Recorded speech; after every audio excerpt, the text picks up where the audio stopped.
They say imitation is the sincerest form of flattery. It's also one of the easiest ways to make money. We like to think that we live in an era where every movie is a remake, a rehash, a sequel, prequel, or somehow derivative of movies that came before. That is to an extent true.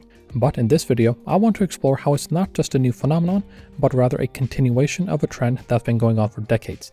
After all, we are an imitative species. If we see something that we like, we want to do that thing. And if that original thing makes money, you better believe that everyone wants to get in on it. And in some cases, we're still imitating what worked 40, 50, or more years ago. Jaws, the granddaddy of the blockbuster. It's been 50 years since Steven Spielberg unleashed Bruce the Shark on the big screen, ushering in more imitations than anyone could be expected to watch in a lifetime, as well as no small amount of tragedy for shark populations around the world. It's not really hard to see why somebody would want to imitate Jaws. Sure, they might like the concept of nature striking back against man. But more importantly, they saw this number, the box office gross.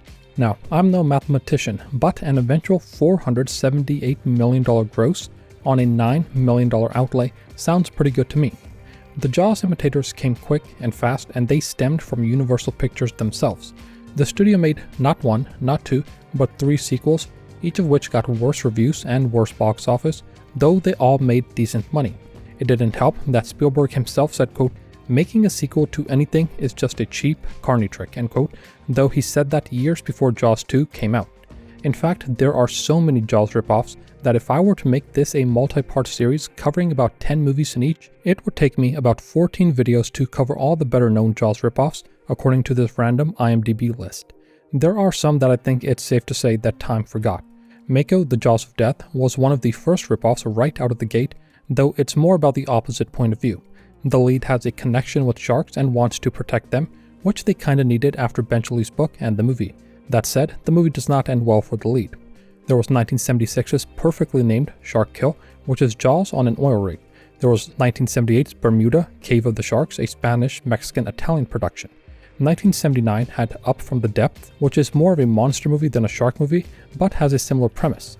There was 1979's Italian film, The Shark Hunter, which is, as the name would imply, about a shark hunter. And then there were the similarly named movies like The Jaws of Death, The Jaws of Satan, Cruel Jaws, Jaws Returns, Santa Jaws, The Meg 2, Jaws vs. The Meg, and so on. Some of them, like the Meg movies, even made serious cash. More interesting in the immediate aftermath of Jaws, however, were the movies that involved different animals. 1976's Grizzly was Jaws, but with a man-eating, 18-foot bear that weighs a ton. It also showed why studios were so keen on these kinds of movies. Made on a $750,000 budget, the movie made more than $39 million at the box office. Granted, that's not as much as Jaws, but it was still tens of millions in profit. Reception was negative, of course. Vincent Canby of the New York Times wrote, quote, "Grizzly, which opened yesterday at the Rivoli and other theaters, is such a blatant imitation of Jaws that one has to admire the depth of the flattery it represents, though not the lack of talent involved," end quote. Other animals got their day in the sun as well. 1977's Orca is about a killer whale. 1978's Barracuda was about aggressive barracudas. 1980's Alligator was about, it might surprise you to learn, an alligator. Day of the Animals, directed by Grizzly director William Girdler, was about many animals that got a taste for human flesh, such as wolves, hawks, rats, bears, dogs, snakes, and more. 1981 had Roar, perhaps the most dangerous movie ever made. It wasn't Jaws, sure, but at least they used real lions, tigers, elephants, and more. The best imitation, however, was Piranha, directed by Joe Dante. We can declare this because Steven Spielberg himself called it, quote, "the best of the Jaws ripoffs," end quote. According to Dante, Universal was, quote, "less than thrilled Piranha was coming out the same time in 1978 as Jaws 2. They wanted to take out an injunction. Steven saw it and said, 'This picture is okay, leave them alone,' end quote. Piranha was another big success, managed to become a decently reviewed cult classic, and spawned its own series. The sequel, Piranha 2: The Spawning, was directed by James Cameron, known for his love of water movies, and minor hits like Titanic and Avatar: The Way of Water. Frankly, I think I would suggest that any first-time filmmaker should try to make their own Jaws ripoff. The concept is simple: people hunted by an animal. Showing glimpses of the animal makes it more terrifying, turning it into a presence more than anything. You don't even need a bunch of people. It could just be a single person being hunted by an animal and having to escape them. The format lends itself to immense creativity. That's the premise of Alien Isolation after all. In the game, you need to hide from the xenomorph, which can be repelled but not killed. It's a force of nature, and the game was inspired by Ridley Scott's 1979 masterpiece, Alien. And what is Alien? It's Jaws in space. Seven Samurai is my all-time favorite film. It's the only film that I've seen multiple times in a single day, followed by more rewatches the following day with the commentary tracks. It's as close to perfection as I've seen on the big screen, and at 3.5 hours long, it is far too short a film.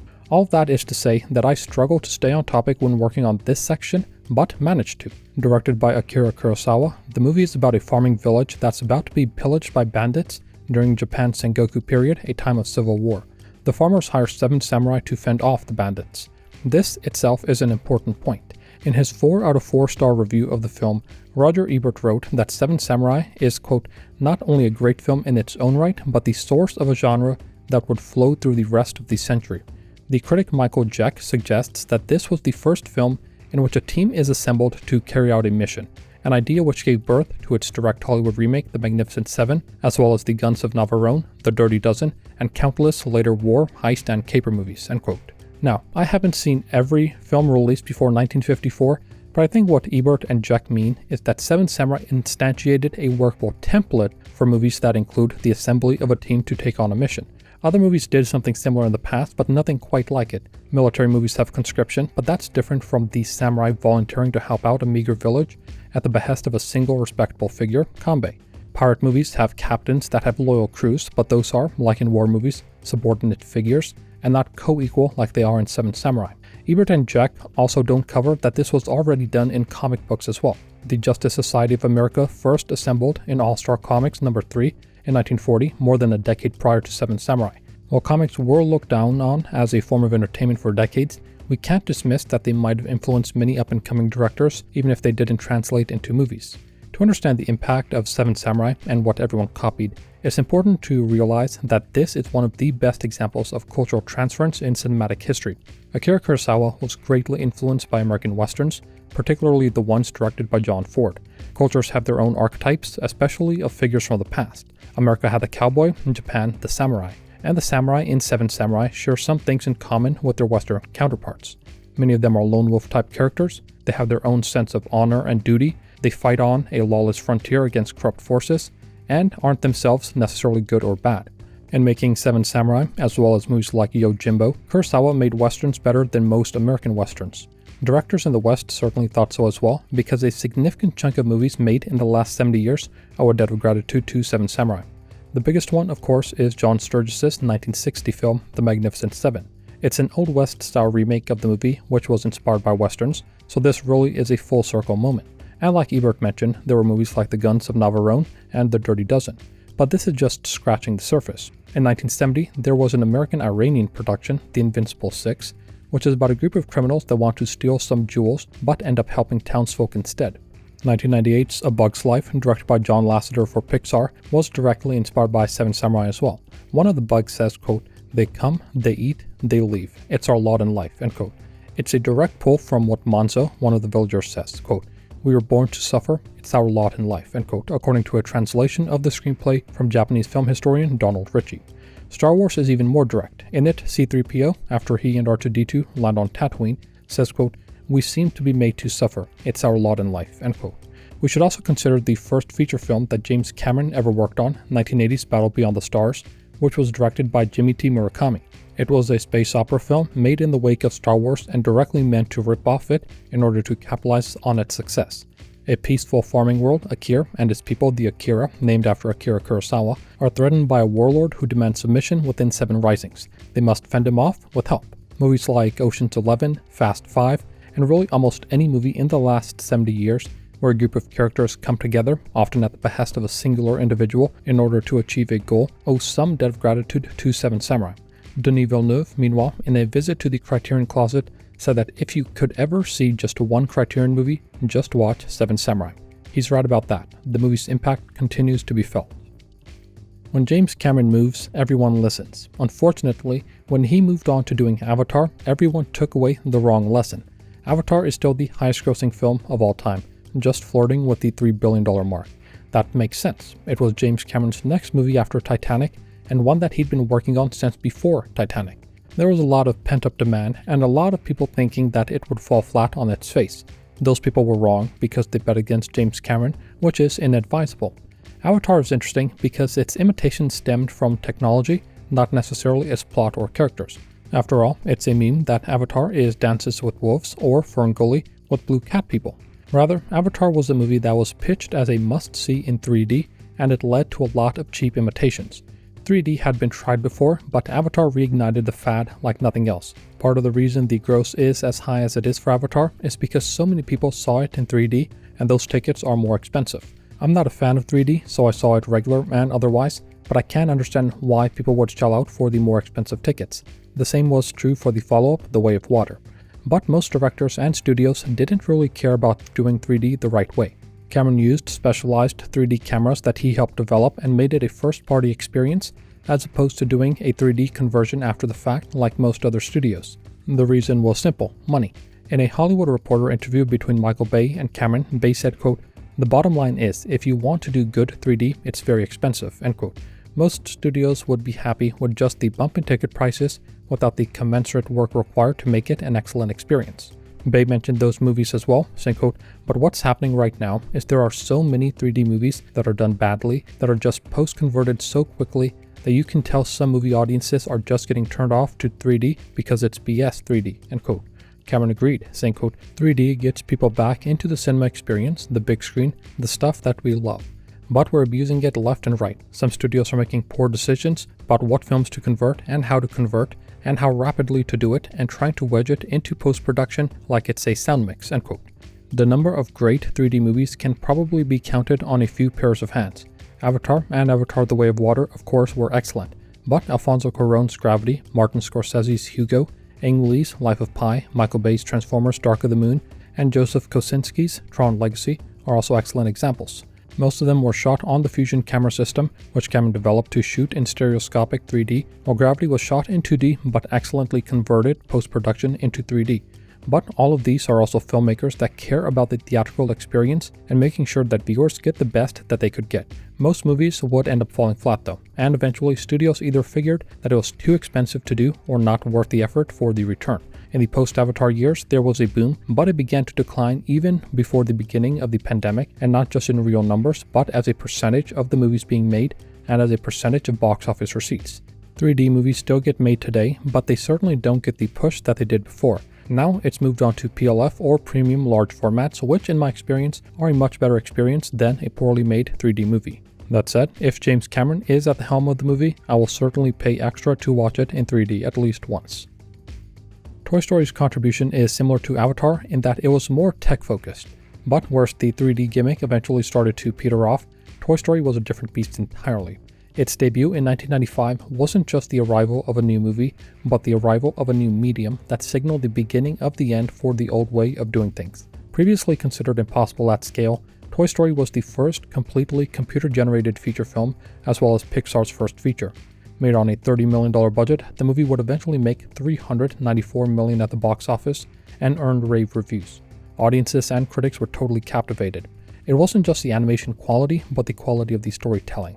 It was a movie for kids and for adults. The success was like a shockwave for the rest of the animation industry. Traditional hand-drawn animation dominated family films, with Disney well ahead of its competition. Toy Story came out at the time of the Disney Renaissance, a legendary run of extremely successful films for the House of Mouse. But even they saw the writing on the wall. Toy Story showed that computer-generated animation could look as good as 2D, but also brought with it an entirely new audience. Other studios would race to catch up. For the first few years, studios went with a 2D and 3D slate. For example, DreamWorks made traditionally animated movies like The Prince of Egypt, The Road to El Dorado, and Sinbad, Legend of the Seven Seas.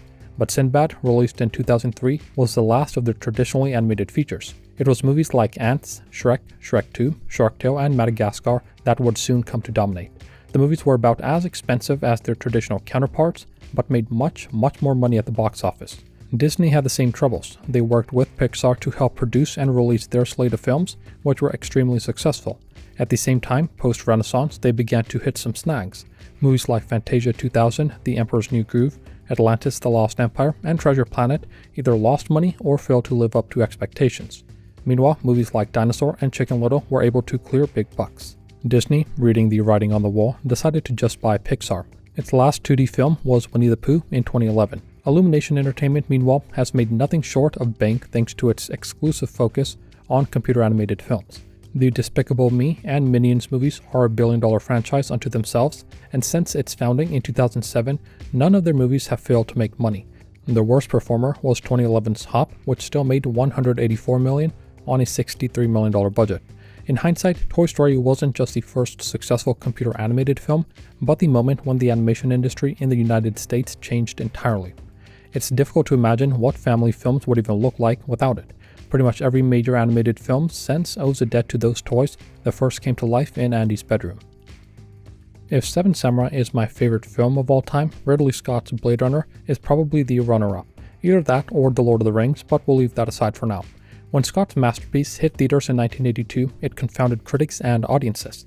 Released the same day as John Carpenter's The Thing, the movie was a total flop. Audiences, seeing Harrison Ford of Raiders and Star Wars fame, were expecting a fast-paced sci-fi action-adventure. Instead, they got a moody, brooding, slow-burn tech-noir film about identity and humanity. Sheila Benson, a reviewer for the LA Times, called it Blade Crawler.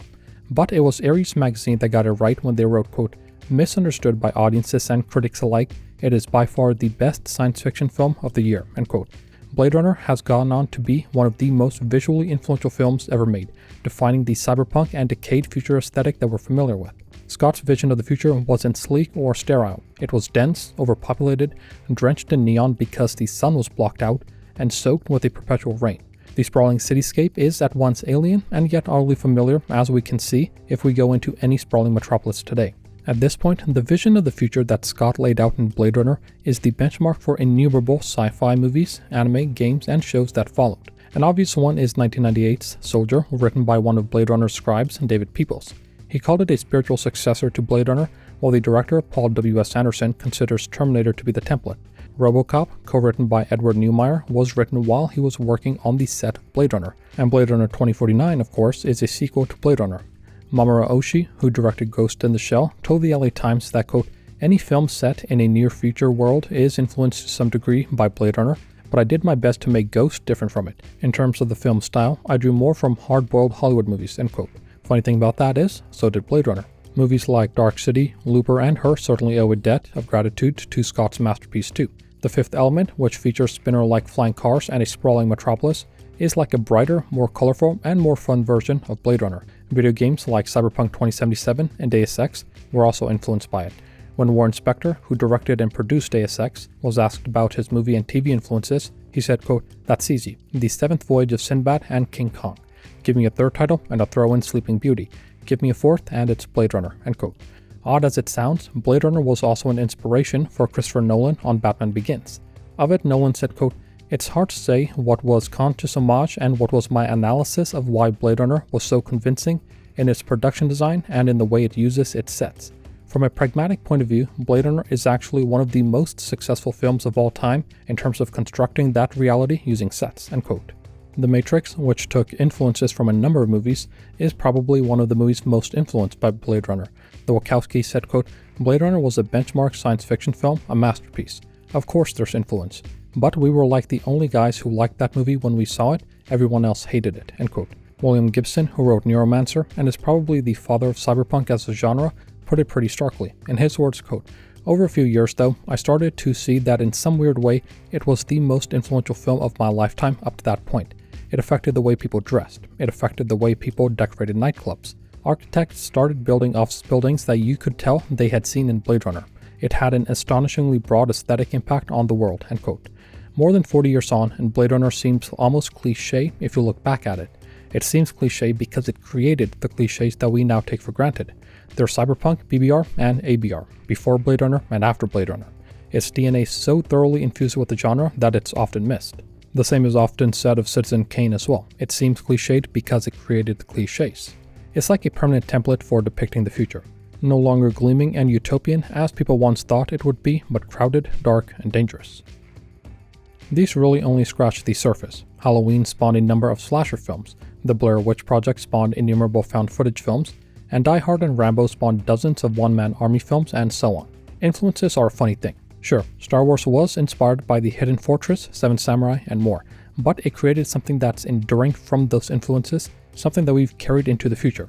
James Cameron was inspired by Star Wars to make his first short, Xenogenesis, which got him a job on Battle Beyond the Stars, which got him a directing gig on a sequel to a Jaws ripoff about piranhas, which led to him having a fever dream that gave us The Terminator, which was also inspired by Colossus the Forbin Project, and The Terminator has pretty much been the ultimate reference for the potential danger of artificial intelligence and has influenced movies like The Creator, Universal Soldier, The Matrix, and more.